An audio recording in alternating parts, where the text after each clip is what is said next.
crime. It's a hot topic among Jamaicans. Government is determined to tackle the issue without fear, but they say they can't do it alone.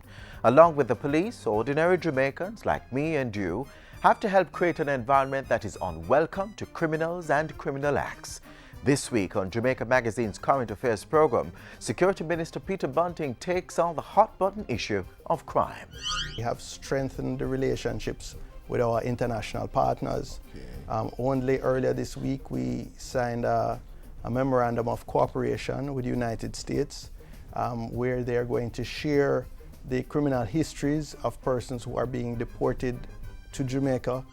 Plus, Jamaica is inching closer to becoming the fourth major node in the global logistics chain. Then we'll tell you about Food Safety Week. If you love Jamaica, then you should stick with us as we forge a bond to create a better country. I'm Adrian Atkinson, and this is Jamaica Magazine.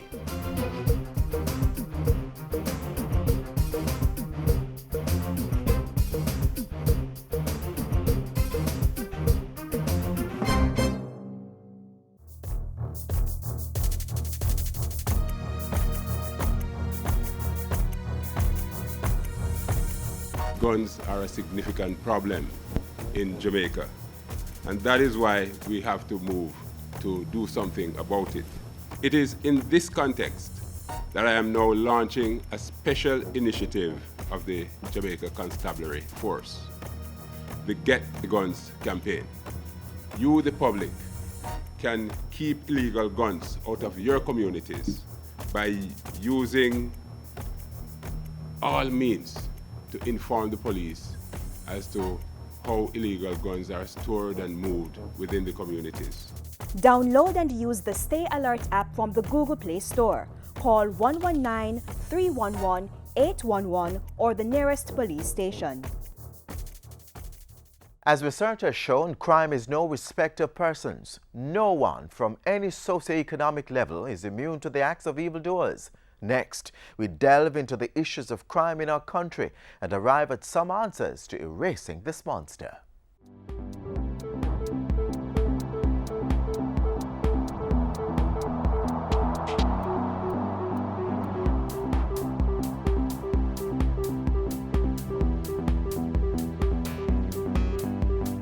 Thanks for joining us for another edition of Issues and Answers. I'm Ian Boyne. Today we talk about an issue that is uppermost in the minds of all of us, the issue of security. We are all concerned about crime. We have with us the Minister of National Security, the Honorable Peter Bunting, and we'll be asking him about the initiatives to deal with this vexing issue. We thank you so much for your company. Minister, good to have you on the show. There are a number of laudable strategies that the ministry has, a number of them short-term. But there are some immediate things, Minister, that need to be done. There is an immediate curtailment of this surge in crime. What is the ministry going to be doing? What new will be done to deal with this issue? Well, there are a combination of things by both the ministry and its agencies. So almost immediately, the security forces, the police taking the lead but supported by the JDF, are going to initiate what they call surge operations. That is, they're going to increase the presence of the security forces on the street 24 hours right across the island.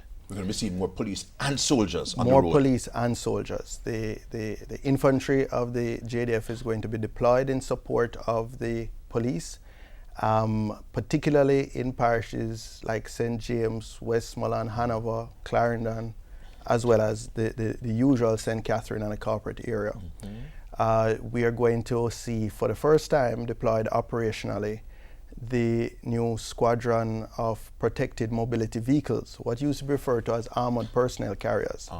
And these will be especially useful in areas where you have heavily armed gangs, and also in the rural terrain, sometimes the informal communities around Montego Bay or in some of the other rural areas where the normal patrol cars, etc., might find it difficult to operate. So you should see this presence starting now, Right now. and ramping up as you go towards Christmas. It will become even more amplified. This is new, protected mobility vehicles. This will be is deployed. You will recall the last time, I think it was in the 70s, that you had a significant investment Yes. in what was then the V-150s, the armored personnel vehicles. And since that time, there has been no reinvestment in that capability. And over the last couple of years, we have put a substantial capital budget to acquire this capability. And you are now going to see the deployment of the first set of vehicles this week. Yes. Other initiatives, Minister? As you're aware, we have identified scamming as one of the sources of murders, really, and you know, the fueling of the purchase of illicit guns. The proceeds of scamming fuels the purchase of illicit guns and bikes and cars for criminals and criminal gangs. So one of the challenges around being more effective in attacking this is that we find, particularly in Western Jamaica, it is not looked on as the serious crime it is. It tends to be, you know, there's been a lot of sophisticated propaganda about it. People call it reparations. Yes. People say it's a victimless crime. People say it's a sort of Robin Hood, robbing from the rich and giving to the poor. Of course, it's all rubbish, because the victims are the most vulnerable, elderly people who are just living off their little savings, and that is what is robbed from them by scammers. So we're starting a public education campaign, because we realize that you have to start with changing the norms, reaching, appealing to the, in a sense, changing the hearts and minds of people before you will, see the behavior change. And we have a whole public education campaign that we're sponsoring, media, traditional media, as well as social media, really bringing home to people, connecting the dots between the activities of scamming and the extraordinarily high levels of murder that we're seeing in Area 1 now. And it is the plan of your ministry, Minister, and of the JCF to have about 80% of the force on the road. You want to have fewer police officers doing desk work. Absolutely. The Commissioner wants at least 80% of the JCF on the road doing operational type activities. So there's going to be a scaling back of the administrative activities between now and the end of the year. This generally happens at Christmas time. Anyway. But what we're doing is pulling it forward, maybe by a month, 3 weeks or a month, so that we can start to have an impact. So almost even immediately, before. this will be Almost done. Immediately, yes. Yes. We're speaking to the Minister of National Security, the Honorable Peter Bunting, on the vexing issue of crime and security. He's telling us of some of the initiatives which are being undertaken to deal with this current surge. He has more to tell us when we come back from our break. This is Diane Edwards from JamPro. Stay tuned. You're watching Issues and Answers on Jamaica Magazine with Ian Boyne.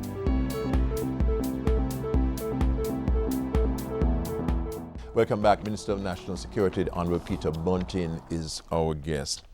Minister, isn't it the fact that because the government is under this IMF program and this program of austerity, that the security sector has been starved of investments? That one of the reasons for the increase in crime is that we have not been putting the kinds of investments in security that we ought to. What's your response to that? Well, first of all, let me say that I don't think any ministry of government is getting the type of budget that it would like to get. We could always use more. But I can say that I think we have, given the austerity program, given the constraints, we have nonetheless been able to invest a tremendous amount in mobility, in equipment, in modernizing our telecommunications, etc. Just to give you an example, in terms of just vehicles, yes, for the Tell us the how police, many. we've spent well over $1 billion on that over the last 4 years. We've probably spent closer to $1.5 billion just for the police. We've spent hundreds of millions upgrading the telecommunications infrastructure, radios, vehicle tracking system, computer-aided dispatch. We've spent, again, a couple $100 million upgrading the software to aid our investigators in terms of the automated palm and fingerprint identification system, in terms of giving them mobile fingerprint scanners, so that when they are on the road conducting operations, if they arrest somebody who they suspect is wanted for other crimes, or they were on bail and they jumped bail, etc., they can make a positive identification of that person on the road or in a rural police station, rather than having to bring them back to the center to establish their identity. We have put a lot into strengthening our intelligence capability. And, obviously not those capabilities you're not going to speak to publicly, because you need an element of surprise for some of them. But let me just say, we have strengthened the relationships with our international partners. Only earlier this week, we signed a memorandum of cooperation with the United States, where they're going to share the criminal histories of persons who are being deported to Jamaica. This was not something that was done previously, even though there are thousands of Jamaicans who have been convicted in the U.S. who have been deported over the last many years. This is significant. But I think it represents a deepening of the trust between our administrations and between our law enforcement agencies. And I think this will help us to be able to assess, who represents the real threats of the thousands that have come back. So some might come back for relatively minor things. Some might be, persons who are wanted for, or rather who have been convicted for narcotics trafficking, serious violent crimes, that sort of thing. So that we now have that information. We'll now be getting that information. So our intelligence people will be able to do an appropriate surveillance. Minister, what's happening with the mobile apps? You had announced that there would be this app. Stay Alert that one app. could get. Yeah, we could report. Absolutely. Citizens could report. It is things operating. That it's operating. It is operating. Many people have downloaded it and are using it. We are promoting it to groups like Neighborhood Watches. We have used the opportunity at the orientation sessions of universities and schools, various community colleges, teachers' colleges, to introduce the app, to circulate flyers and encourage people to download. It's free, and they can use it to provide information or intelligence to the NIB. There's a facility that does that. They can also use it as a panic button to send a distress call, as an alternate means of contacting police control in an emergency, and particularly where they may not be able to make a call without alerting somebody that they're doing that. So many people have actually, what the police tell me is that most people, as soon as they download it, they try it, even though it's not an emergency. Yes. And then they express surprise that they actually get a call back to find out, if it's genuine, what has happened. So it is there, it's working. We're going to continue to develop it. We're going to continue to develop other ways to use social media, for example, to facilitate persons reporting suspicious activity, persons passing on tips anonymously, that sort of thing. What are you doing about 119? Can you get 119 to work to answer? 119, we have just spent a significant amount of money. Part of the telecommunications upgrade was to upgrade the 119 system. The previous system that we had been using, in fact, had passed its useful life many years ago. The suppliers didn't even support it anymore. We have just installed a new system. I think we're going through the teething pains, but I expect that it's going to represent a significantly improved level of service to customers, to citizens, and responsiveness when they call. Thank you very much, Minister of National Security, the Honorable Peter Bunting, talking to us about the critical issue of security. He'll be back next week. We have other issues to put to him on this important issue. Until then, this is Ian Boyne wishing you a pleasant day.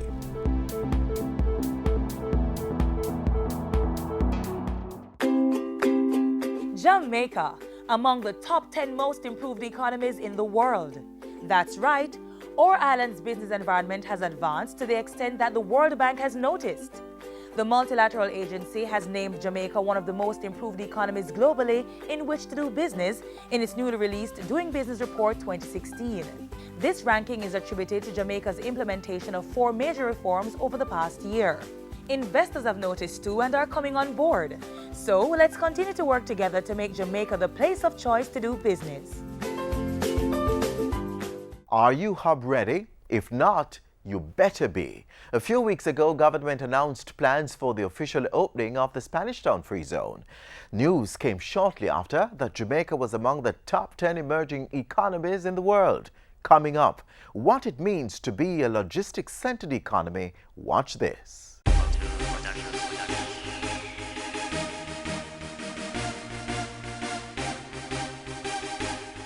Investors spending millions of dollars and thousands of Jamaicans being trained in logistics. The business environment is prepared to compete globally. By all accounts, Jamaica is well on her way to a logistics-centered economy.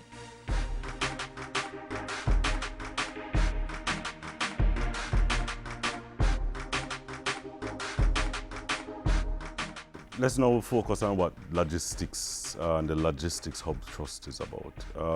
I like to use an analogy with the Coronation Market. Simply put, Coronation Market is one specific location. Goods are coming into the Coronation Market from varying points of Jamaica. That's the farmers who bring the goods in. When it gets to the Coronation Market, in the first instance, the persons who are selling these goods add value to it. It's cleaned, it's bagged, it's processed in some small form in some instances. And then it's sold to a consumer, it's sold to a business place, it's sold to a caterer, varying people who add additional value to it. So then we take that concept and we put Jamaica in as the logistics hub. And for sure what we need to speak about is Jamaica becoming a logistics hub. That central point where suppliers, service providers, and global businesses can converge. While our laws and systems take shape, the world is noticing that our little island is the perfect destination for doing business. So much so that hundreds of Jamaicans have found jobs in sectors like business process outsourcing, in call centers like this one. But before these men and women could have been hired, a proper framework had to be laid, including training and legislative reform. There have been new developments in the area of education and training. Jamaicans in rural and urban parishes have been armed with a multiplicity of skills. From information on what is logistics to understanding what a container is and how many loads a shipment may contain, to training at the secondary to tertiary level in logistics and supply chain management.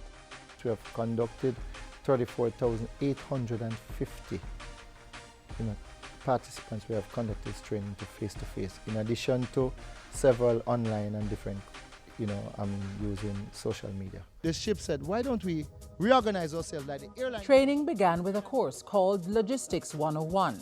It's now been expanded to Logistics 102. The 102 is an advanced course which again will make free of cost to the public.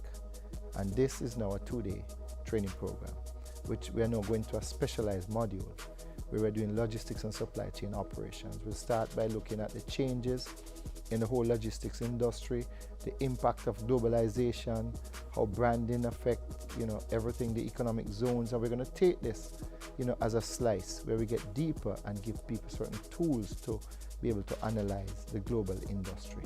And this is a must-do. Business people have also been given technical and financial support to strengthen their institutional capacity.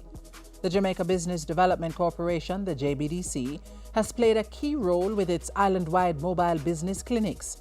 Hundreds of small business operators are now equipped with the proper knowledge to advance their companies and improve job creation. We have adjusted our business model to address those issues. For instance, we know that the whole business of global standards is critical because we're not operating within your parish, you're operating within the global market space. So they must be familiar and understand that global standards must apply to the services and products that they will be offering to the market. Legislative reform is another critical strategy to position Jamaica as the fourth major node in the global logistics chain. Industry, Investment and Commerce Minister Anthony Hilton has spearheaded legislative reform and has implemented policies to ensure businesses can become more globally competitive. One new piece of legislation is the Insolvency Act, which consolidates the laws relating to bankruptcy, insolvency, receiverships, provisional supervision, and winding up. The Ministry of Investment and Commerce has been doing a lot of work where MSMEs are concerned. So the Ministry of Industry and Commerce went ahead, they did an MSME policy, which really laid the fundamental groundwork for MSMEs to establish and have sustainable businesses in Jamaica. They have been a part of training programs in conjunction with the Development Bank of Jamaica provides grant funding for MSMEs to really improve the governance structures of their businesses. Legislative reforms have revolutionized the local business environment, putting Jamaica at the top of several reports, such as the World Bank's Doing Business Report, the World Economic Forum's Global Competitiveness Report, Forbes' Best Countries for Business list, and the World Bank's Logistics Performance Index.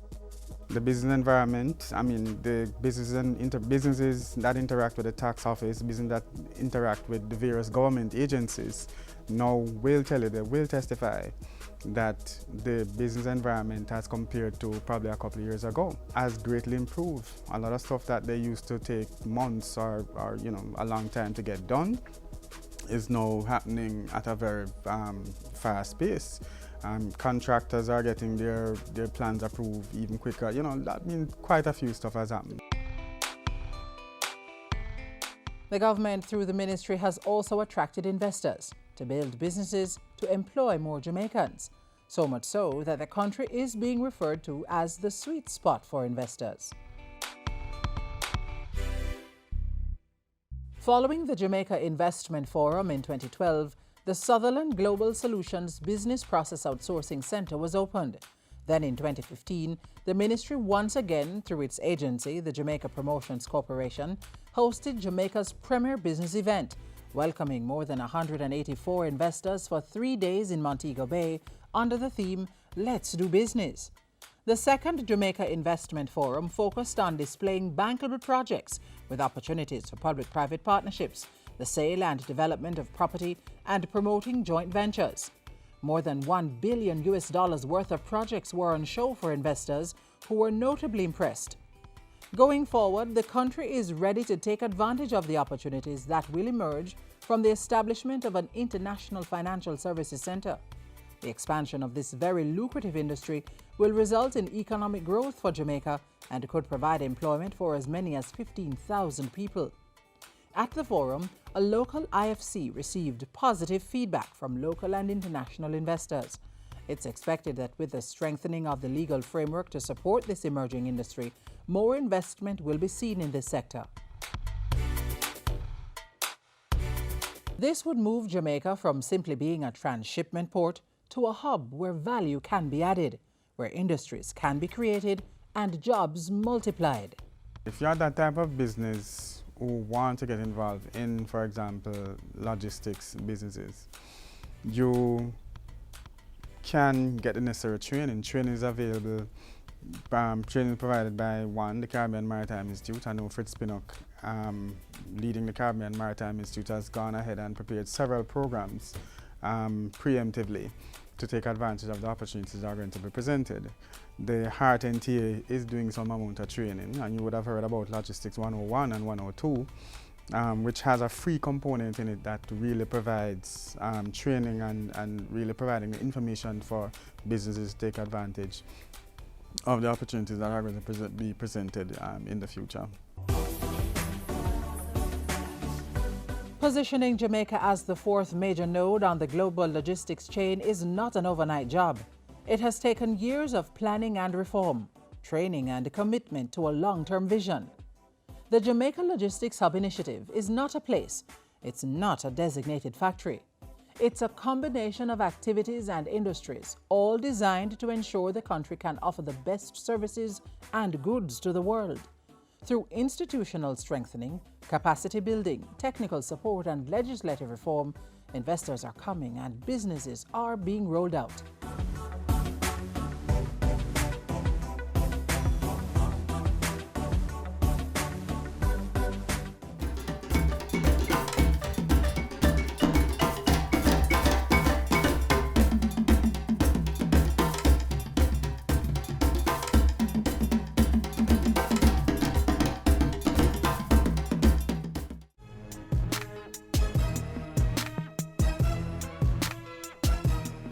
During the week, we'll be having a number of activities. The first activity would be starting on the 15th, which would be a church service at the Mennonite Christian Church, Whitehall Avenue. On Monday morning at 7 a.m., we will be having a breakfast launch to launch the food safety policy, which will be 7 a.m. at Terra Nova Hotel. This will be sent out for specially invited guests. On Tuesday, we will be having a devotion at the Angels Primary in St. Catherine. This we should also expect to provide the children with posters on the theme for food safety as well as the 5 key areas of food safety. And we would also be later providing a mural at the school and the hand washing station. Later in the day, we will be having training and food handling permit certification for food handlers at the Papine Market. On Wednesday, there will be a food safety symposium, which will be held at the Bureau of Standards Jamaica, beginning at 8:30 in the morning, and this is open to the public. Thursday, there will also be another training and certification program, but this one will be for farmers and cottage industry personnel, and they will be trained in GAP, General Good Agricultural Practices, GMP. They will also be getting training on HACCP, traceability and documentation, as well as packaging and labeling, and also will be introduced to international regulations at this training. Certificates will be provided for all persons who attend. On Friday, we'll also be taking our food safety message to other schools and be at other selected schools for devotion. And on Saturday, we end the week at Sydenham SDA Church in St. Catherine.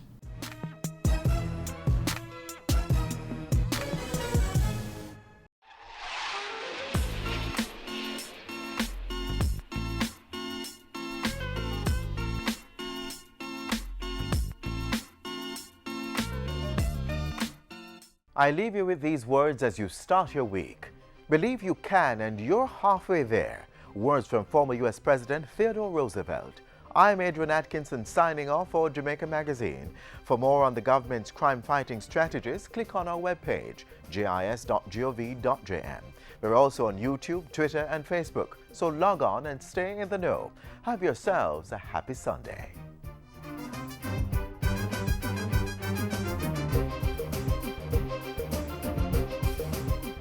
This has been a production of the Jamaica Information Service, the voice of Jamaica.